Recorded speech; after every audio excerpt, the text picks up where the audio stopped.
Hello students and my dear viewers. Today I have brought you the new content that is called models. ये 9th और 10th class के लिए है। बेटा सबसे पहले मैं एक बात कहना चाहता हूँ कि बहुत से स्टूडेंट्स को ये बात पे मतलब उनको ये कंफ्यूजन है कि इसको कहते क्या हैं। In some school this word is pronounced as modals. modals. और कई जगह पे इसको मॉडल्स कहा जाता है। जैसे कि अभी मैंने शुरुआत में मॉडल्स कहा है तो कई बच्चे सोचते होंगे इसे तो मॉडल्स कहते हैं। बेटा listen very carefully. You may search on the net.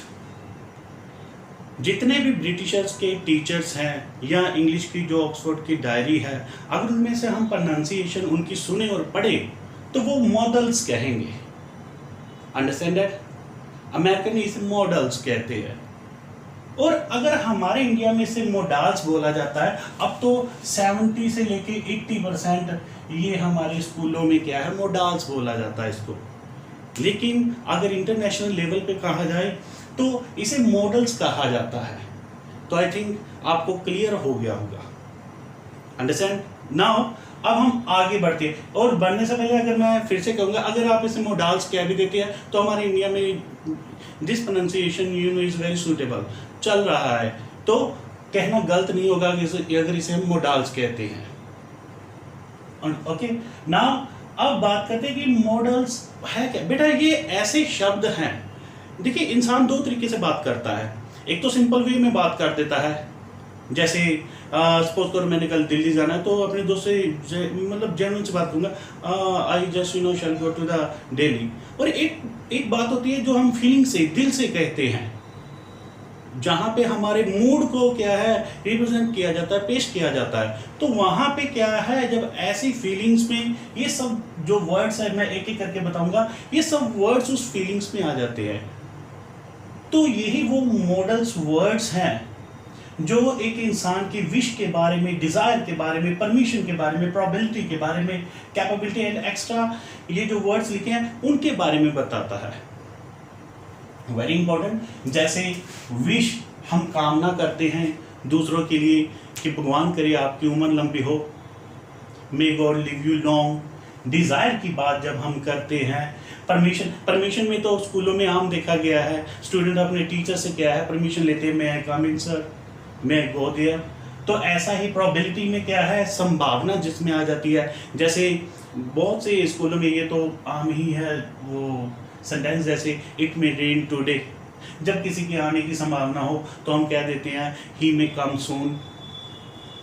तो ऐसा ही कैपेबिलिटी योग्यता जिसमें बताई जाती है। कैपेबिलिटी का मतलब होता है योग्यता। ये दिमागी तौर पे आई मीन टू से जैसे हम कह सकते हैं मानसिक कैपेबिलिटी की बात करें, जैसे कि मैं इस सवाल को हल कर सकता हूँ, आई कैन सॉल्व दिस सम। और ये फिजिकल कैपेबिलिटी में भी यूज किया जाता है, जैसे I can push a strong thing, तो उसमें मेरी फिजिकल क्या है, फोर्स लगेगी। तो इस तरीके से एडवाइस, जब हम किसी को एडवाइस देते हैं या कोई हमें एडवाइस देता है, रिस्पॉन्सिबिलिटी की बात करें, जिम्मेदारियों का, तो यहाँ पे जब ये वाली डिटर्मिनेशन, जैसे पक्का इरादा जिसे बोलते हैं, जब ऐसी ये वाले जितने भी वर्ड्स हैं, जब ऐसी फीलिंग्स हम लेके कोई भी बात किसी से कहते हैं या कोई हमें कहता है, तो वो वर्ड्स क्या कहलाते हैं, मॉडल्स। और मॉडल्स में पहले से देख लीजिए, ये मैंने दो भागों में बांटे हुए हैं, एक तो प्रेजेंट टाइम में और एक पास्ट टाइम में। मैं इसे डिटेल में ही समझाऊंगा, आज सिर्फ हम प्रेजेंट में करेंगे। Understand that? पास्ट का नेक्स्ट जब video I will upload there, तब ये मैं आपका कंसेप्ट और भी क्लियर कर दूंगा। I think all of you understand. अब आगे बढ़ बेटा, इन चीज़ों को बड़े ही ध्यान से समझना कि मॉडल्स किन चीज़ों के बारे में होते हैं, विश के बारे में, डिजायर के बारे में, परमिशन एक्सेट्रा आल्सो। ओके, तो चलो हम एक एक करके एग्जांपल करते हैं ताकि आपको अच्छे से समझ में आ जाए इन सब चीज़ों के बारे में। सबसे पहले तो मैं जल्दी से ये विल और शेल के बारे में बता दूं। बेटा I am just going to raise it here, और इसको क्या है एक एक करके मैं जल्दी से समझाता हूँ। बेटा सबसे पहले तो विल और शेल की बात करें तो ये गा गे, गी में आएगा। अब मैं बहुत ही ध्यान से आप इसको क्या है समझना। एक तो बेटा हम अगर फ्यूचर टेंस की बात करें तो वहां पे हमें हमेशा पढ़ाया जाता है आई हुई के साथ क्या लगेगा, शैल, और he, she, it, you, they के साथ क्या लगेगा बेटा, विल, और वर्ब का first form and plus object. घबराइए नहीं, ये आपको सिर्फ समझाने के लिए, ऐसा मत सोचना कि रवि सर टेंसेस कराने लग पड़े, नहीं, अब आपको मेजर डिफरेंस बताने वाला हूं। अब मॉडल्स में क्या होता है, मॉडल्स में जब आई वी का यूज होता है तो उसके साथ लगता है बेटा विल प्लस वर्ब का first form and then object. और he, she, it, you, they के साथ क्या लगेगा बेटा, शैल प्लस वर्ब का first form and then object. This is a big difference between modals and simple future tenses. यहां पे देखिए आई हुई के साथ मैंने शैल लगाया तो ये टेंसेस में आएगा, जो कि हम बड़ी जल्दी ही क्या है सभी टेंसेस करेंगे, ये उसमें आ रहा है। अब बच्चे सोच रहे हैं कि यहाँ पे आई हुई के साथ विल लगा दिया या आई हुई के साथ शैल लगा दिया तो कौन सी बड़ी बात होगी। तो लेट मी एक्सप्लेन इट दियर। मैंने स्टार्टिंग में कहा था अगर मैंने दिल्ली जाना है तो मैं अपने दोस्त को एक तो सिंपल वे में कहूंगा जिसमें मेरा कोई डिटर्मिनेशन नहीं होगा, जिसमें मैं कहूंगा आई शैल गो टू दिल्ली टुमारो, बस वो सिंपल सा काम होगा कि मेरे को ज़्यादा कोई बड़ा काम नहीं है। एक होता है मेरे को जाना ही जाना है, मतलब मेरा पक्का इरादा बना हुआ है कि कल तो मैंने जाना ही जाना है, तो वहां पे अपने पक्के इरादे की बात बताने के लिए मैं क्या कहूंगा, I will go to Delhi tomorrow. और एक खास बात बता दूं, ये मैंने इतना डिटेल में क्यों बताया है, कई जगह पे क्या है, बहुत कम होता है, वैसे रेयर होता है ये, कि अगर आपको राइटिंग पोर्शन में दे के साथ शैल नजर आ जाए, यू के साथ शैल नजर आ जाए, तो आप ग्रामेटिकली मिस्टेक मत निकालने लग पड़ना। You have to understand only one thing there कि हाँ इनके साथ भी शैल लगता है, किस कंडीशन में, मॉडल्स की कंडीशन में। अंडरस्टैंड? So that is. थोड़ा सा आगे बढ़ते हैं। अब जैसे कि शैल विल तो हमने कर लिया, मैं जल्दी से ये बहुत ही इंपॉर्टेंट चीज बताने वाला हूं, शुड। बेटा शुड ये प्रेजेंट टाइम में यूज होता है, इसका पहले तो मतलब ही समझ ली, चाहिए। जब हम कहते हैं ना, जब किसी, ये शुड किसी ड्यूटी के लिए भी यूज होता है, ड्यूटी में जैसे कोई भी कर्तव्य का पालन करते हो, जैसे जिसके पीछे वर्ड आ जाए चाहिए, जैसे तुम्हें ये काम करना चाहिए, you should do this work. उसे अपने घर जाना चाहिए, he should go back to his home. I hope all of you understand. बेटा जहां पे पीछे वर्ड आ जाए चाहिए, वहां पे हमने क्या है, मॉडल्स का इस वर्ड का उपयोग करना है। I think you understand. आगे कैन। कैन में तो ज्यादातर बच्चे समझते ही हैं, इसका मतलब होता है सकता है, सकती है, या फिर सकते हैं, ये प्लूरल के लिए आ जाता है।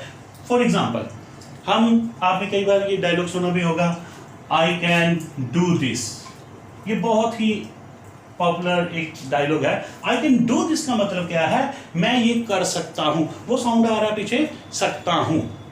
तो I hope you can understand that. She can solve the sum, वह सवाल का हल कर सकती है। अब देखो ये जो मैंने वर्ड बोला, शी कैन सोल्व दी सम, कि वह सम को हल कर सकती है, तो वो लड़की की जो, वो कह सकते हैं मानसिक जो पावर है उसके बारे में बताया गया है, कैपेबिलिटी के बारे में बताया गया। आई थिंक अब आपको समझ में आ रहा होगा कि मॉडल्स वर्ड्स क्या है, जब हम किसी की फीलिंग में जैसे परमिशन लेना, रिक्वेस्ट करना, एडवाइस लेना, ये सब कुछ आता है। आई होप ये आपने समझ लिया होगा। अब थोड़ा सा आगे बढ़ते हैं। हैज टू और ये हैव टू, ये मैं दोनों ही लिख रहा हूं, इसको आपने अच्छे से समझना है, ये बहुत ही इंपॉर्टेंट है।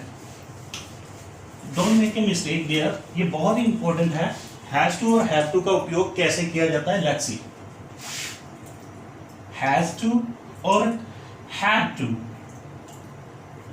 मेरा एक साउंड आता है जिसमें ये वर्ड आएगा, पढ़ेगा पढ़ेगी, पढ़ेगा पढ़ेगी, इसका मतलब पढ़ने वाला नहीं। लेट्स सी, जैसे अगर हमने कहना हो तुम्हें मेरे सवाल का आंसर देना पड़ेगा, तुम्हें मेरे सवाल का आंसर देना पड़ेगा, you have to answer my question. Question, अब ये देखिए, ये हैव टू का मतलब क्या है, इसका एक्चुअली मतलब क्या होता है, जिसमें फोर्स आ जाए, जिसमें क्या है, काम करना ही पड़ेगा। सपोज करो आपके टीचर ने आपको कहा है कि कल आपको टेस्ट की तैयारी करनी ही पड़ेगी, तो वो कैसे कहेंगे, you have to prepare yourself for the test. अब हैज टू किसके साथ लगता है, ये आपको पता होना चाहिए, ही, शी, इट के साथ, एंड द रेस्ट जितने भी वर्ड्स हैं उनके साथ हैव टू लगता है। इसका एक और एग्जांपल अगर करें तो सपोज करो हमारा कोई बेस्ट फ्रेंड है, जैसा आपका भी कोई ना कोई बेस्ट फ्रेंड होगा, अगर उसके घर पे कोई सपोज करो कोई फंक्शन है, तो आप अपने मम्मी पापा से ये जरूर कहोगे मुझे वहां पे जाना ही पड़ेगा, मम्मा मुझे वहां पे जाना ही पड़ेगा। अब जरा ध्यान से देखिए, जब आप फीलिंग से बोलते हो तो आपका कम से कम 99.99% क्या फीलिंग बोलती है कि जाना ही पड़ेगा, आपको अंदर से क्या है, वो फोर्स है। तो आप कहोगे I have to go to party. I think all of you understood. बेटा it was only the first part there. In the second part हम आगे और बढ़ेंगे, and in the last all of you please subscribe our channel। और बेटा video अगर आप देखते हो हम बहुत मेहनत से बनाते हैं, तो I request लाइक जरूर कीजिएगा। थैंक यू बेटा, थैंक यू सो मच।